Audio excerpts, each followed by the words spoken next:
Many of us will never forget where we were when we heard the horrific news of the Humboldt Broncos bus accident 1 year ago. Maggie Johns spent the weekend in Humboldt attending the memorial service and hearing directly from those affected by the events of April 6 last year. Yeah, Cheryl, we have the privilege, of telling stories and hearing the stories of heartbreak, but also reaching out and overcoming. The families have gone through such difficulty sharing their grief and sorrow. Maggie had the chance to visit with one man who billeted 2 members of the team. As well, she was able to connect with Pastor Sean Brandow, the chaplain of the Broncos. But first, let's go to Maggie in Saskatchewan.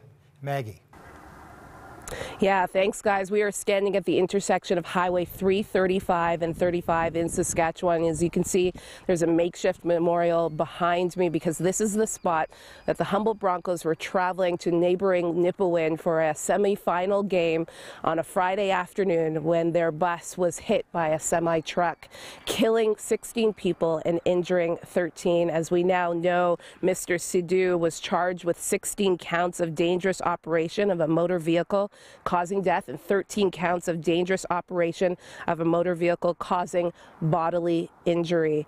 And as we look at this 1-year anniversary of this tragic accident, this community is still struggling to heal. The silence of a community honoring the lives of those they loved.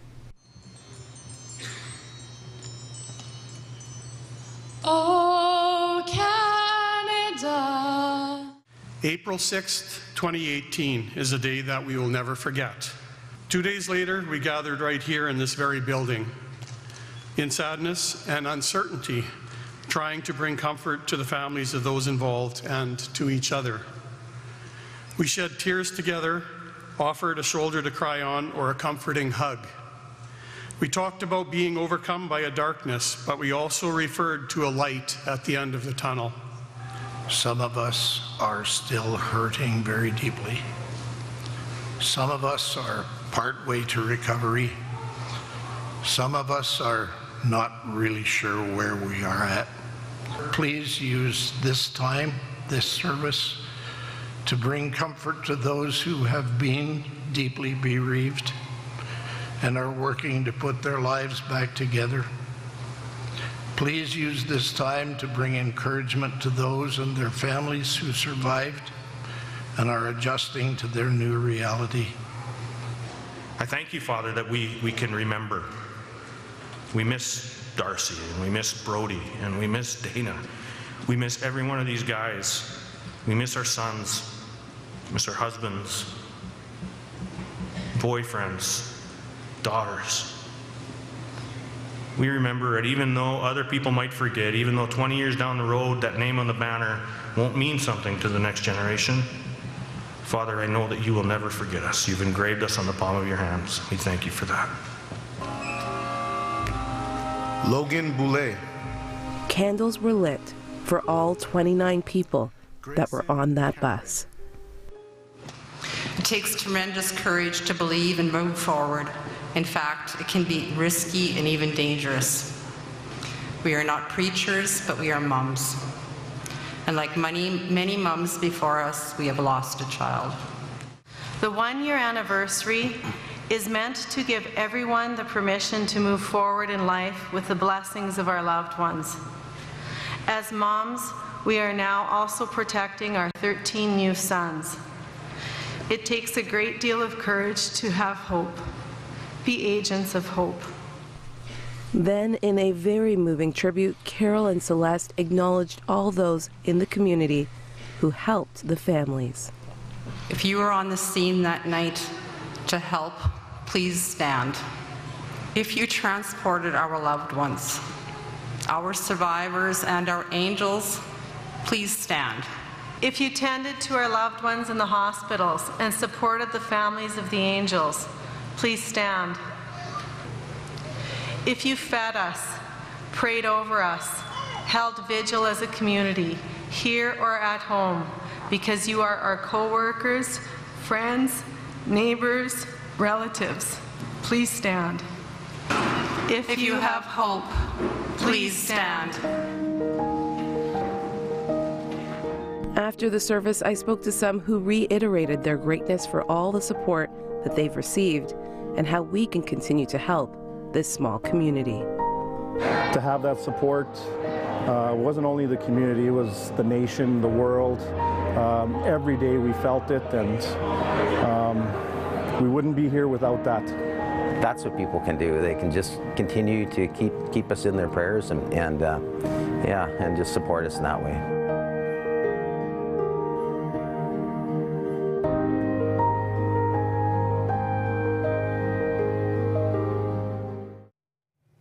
Such an emotional time, Cheryl, but talking about the healing going forward.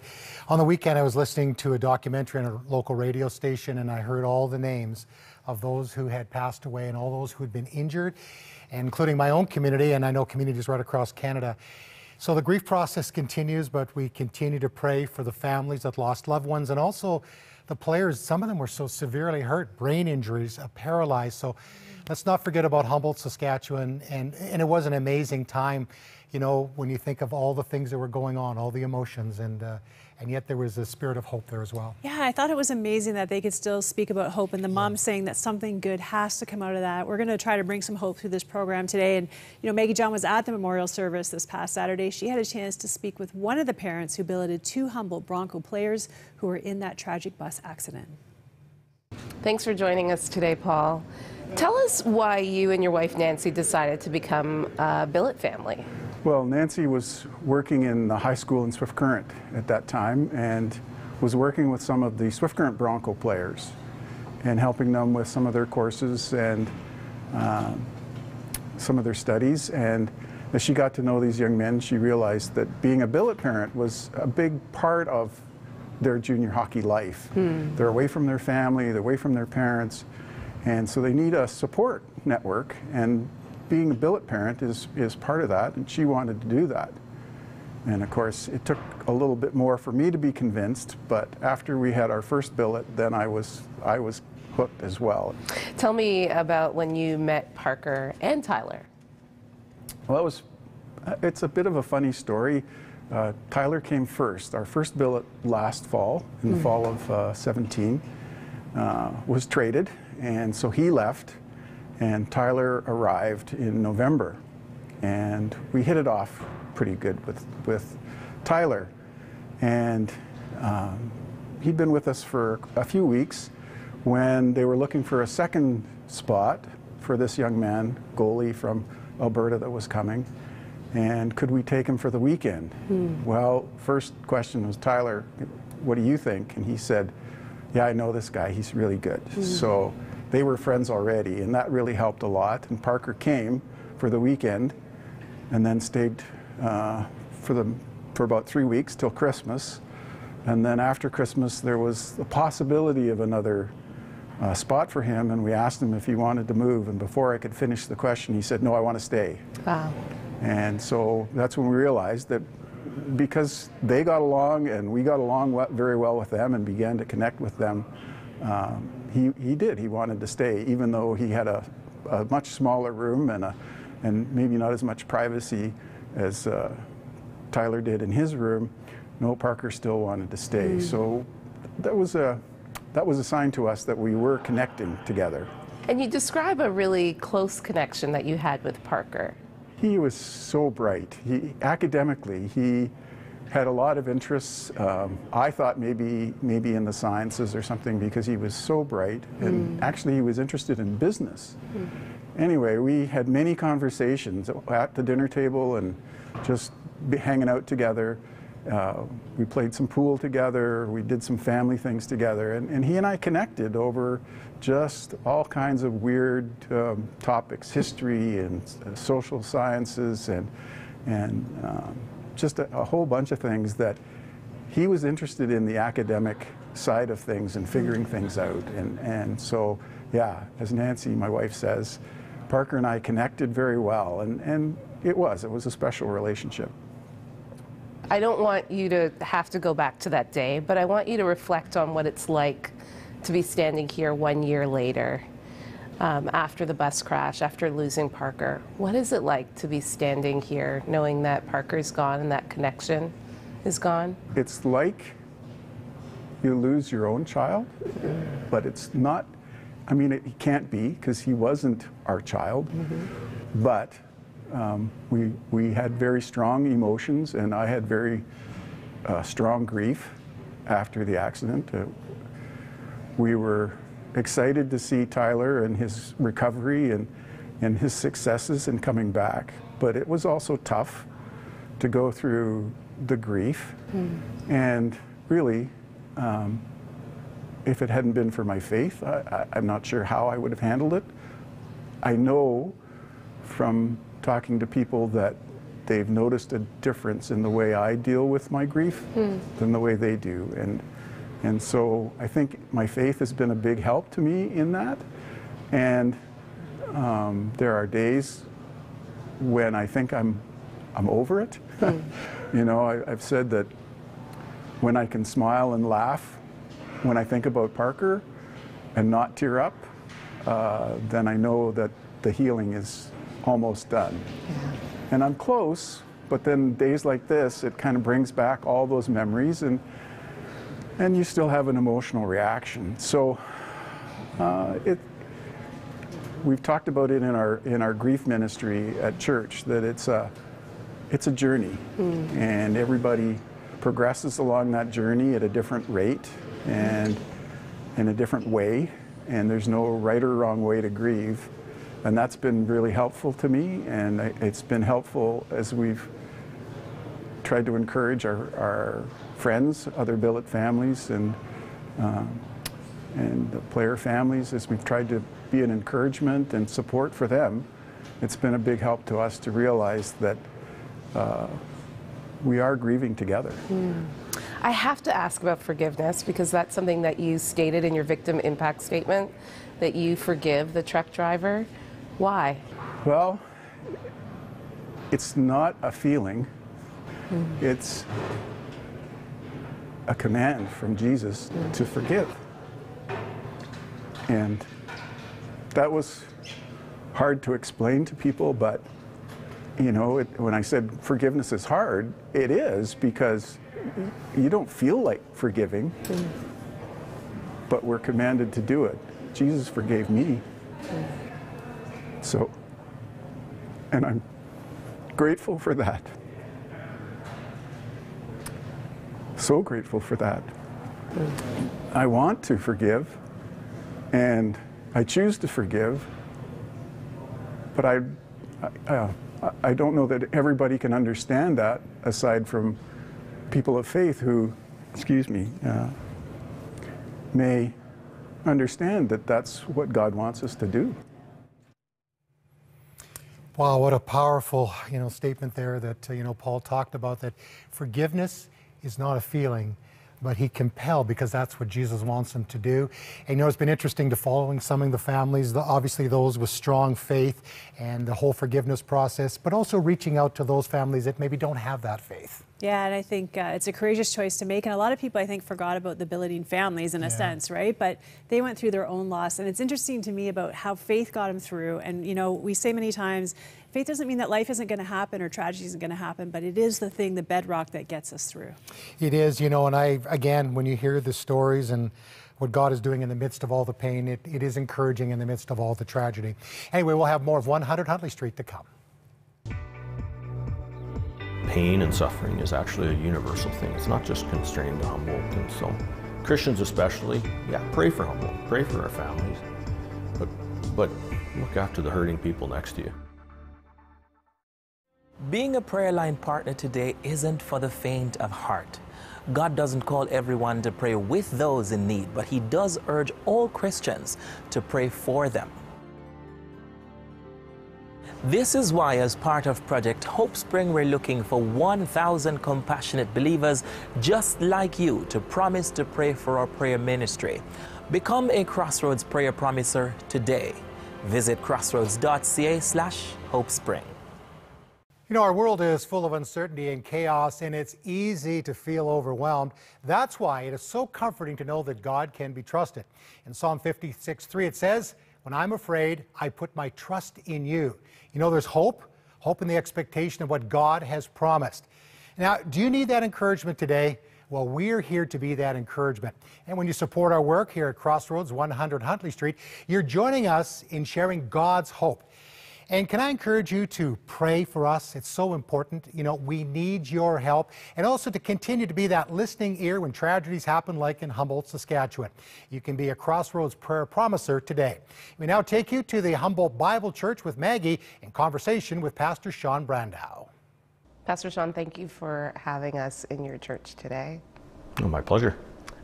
What have the last couple of days been like for you? Probably like a big inhale, I guess. A little bit now today sort of feels like an exhale, just sort of taking that deep breath and, you know, just a lot of anticipation. What is this last verse going to look like and stuff, and then what's the next step going to be? So just taking a big breath and wondering how the community is going to come together and so on. So a lot of unknowns again. Yeah.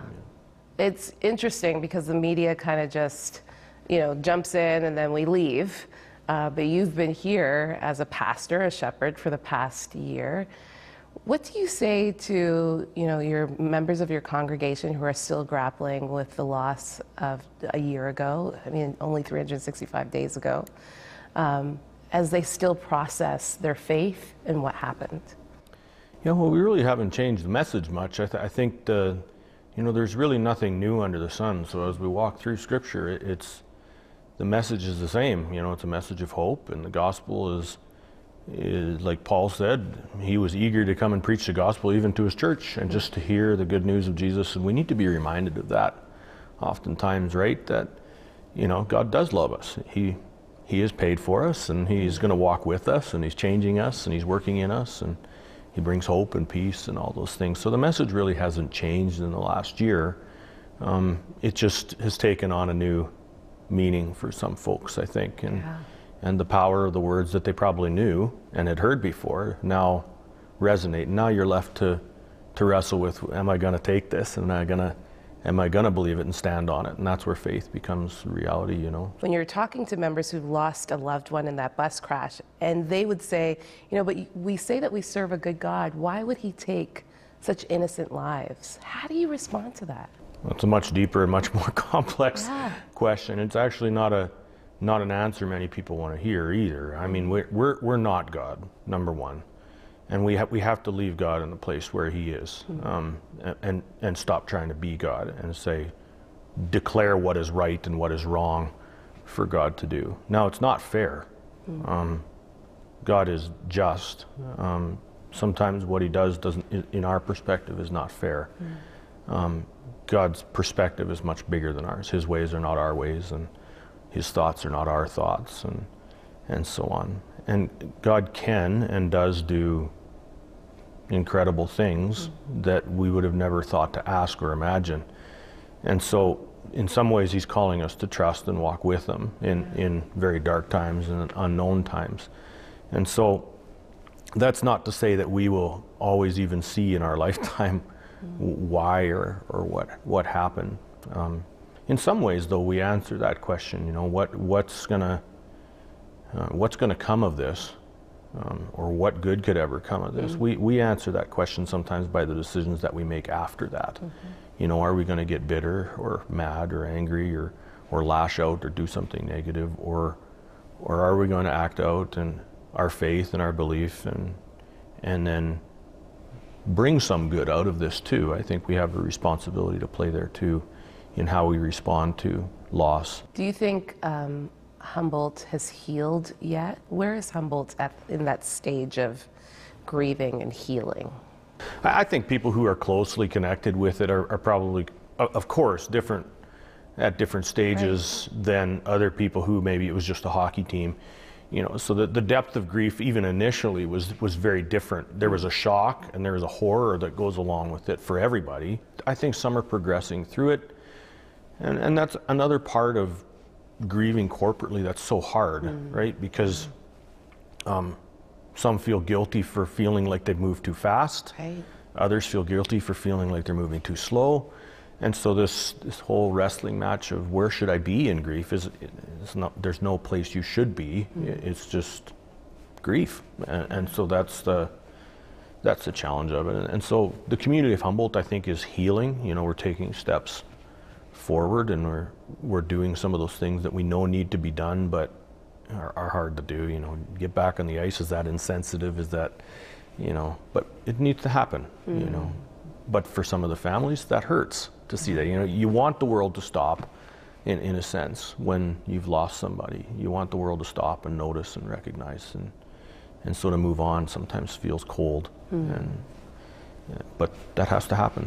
How can we continue to support Humboldt? Because the media cycle will keep going, people will move on, but I know we have viewers that will want to continue to pray for Humboldt, continue to support Humboldt. How could we do that actively? That's a good question. One of the things I think it's unique about Humboldt, a lot of people have this misconception that all the kids were from Humboldt, and they're not. That's a good point. Humboldt and hockey in general affects communities all over our country. And so in some ways, the greatest way to support Humboldt is to support people that you're around. So people in St. Albert or in Calgary or whatever you are, Toronto. In some ways, it's kind of like the early church. You know, you had one hub and then it went out from there. And yeah, it affects Humboldt, but it affected communities all over our country too. So be praying for those communities, but also be praying for your local people. There's local people that hurt. Your neighbors hurt, just like Humboldt hurts. And so in some ways, I hope the tragedy opens our eyes to the fact that pain and suffering is actually a universal thing. It's not just constrained to Humboldt. And so Christians especially, yeah, pray for Humboldt, pray for our families, but look after the hurting people next to you, your neighbors, and that too. Get involved with your hockey teams and get involved in your community so that when tragedy strikes, whether it be on a big scale or a small scale, we have Christian people in places to bring hope and peace in their own community. And I think that's one of the ways that we should be praying, is that the gospel would continue to go out into the communities. Well said. Thank you so much for your time. Thank you. That's such a moving interview. And, you know, I love the challenge that Pastor Brando is giving us to say, you know what, people are hurting all around us, and that challenge to love. And it never ceases to surprise me when you have a conversation with somebody that you know and you work with every day, and then you hear what they're going through. It's difficult, and you know, Sean did an amazing job of the memorial, as he has been the whole time, and we just love the guy. Hey, you know, if you're going through your difficulty today, maybe you're going through grief, you've got a difficult diagnosis, always know that we have prayer lines available, 1-866-273-4444, or you can email us at prayer@crossroads.ca. Well, we have a brand new initiative we'd like to share with you. Take a look.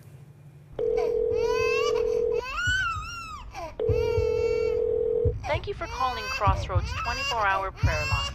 Currently, all of our prayer partners are busy. If you would like to leave a message.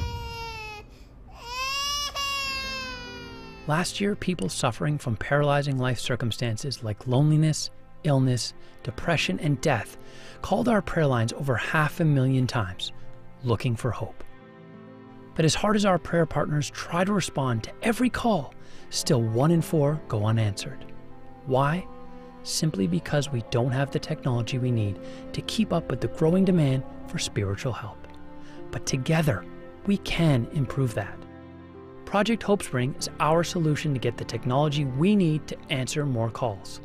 Our goal is to raise $100,000 over the next 2 months to make this vision a reality.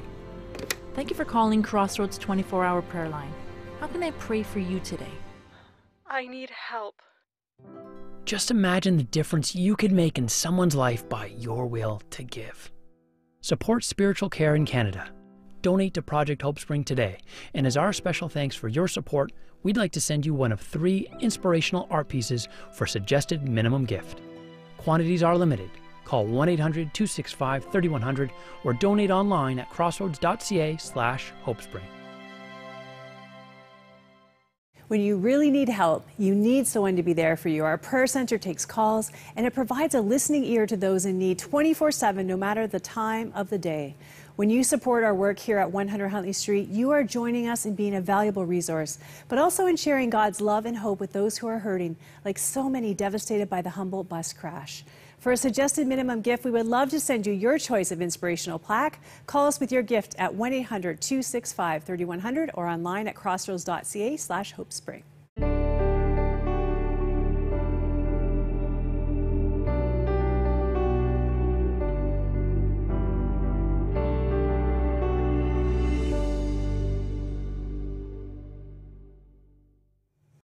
We now head back to Humboldt, Saskatchewan with Maggie John.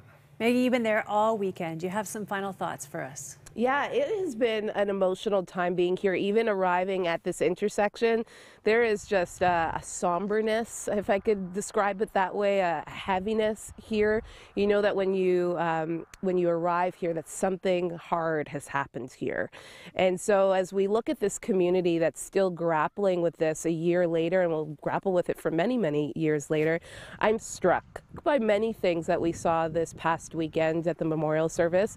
First of all, the need for community, as we heard parents and loved ones talk about the strength of having not just Humboldt around them, but also the nation rally around this community, as well as something that Pastor Sean said to us about the fact that this could happen in any community, and the importance of being able to look at the needs near and far, and remember that there are those who are next to us, maybe living next door to us, you know, people that we interact every single day, who've lost those that they love, and how do we comfort them as much as this nation has comforted Humboldt, and realizing that God, our Father, something that he had pointed out so many times in the memorial service on Saturday, pointing to the fact that God, our Father, loves us, that he sees the injustice in our lives, he sees the pain, and we being his children need to take comfort in that. So it has been a remarkable time being here,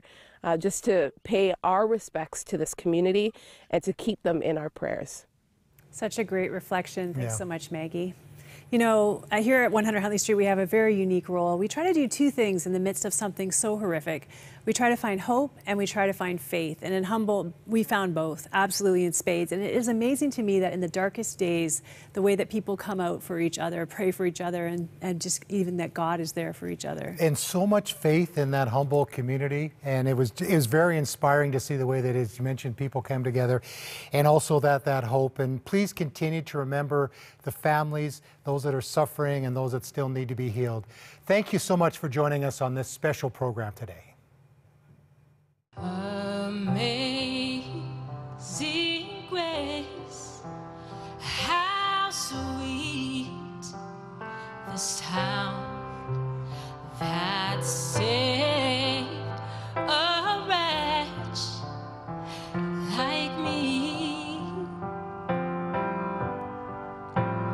I once was lost, but now I am found, was blind, but now I see. 'Twas grace that taught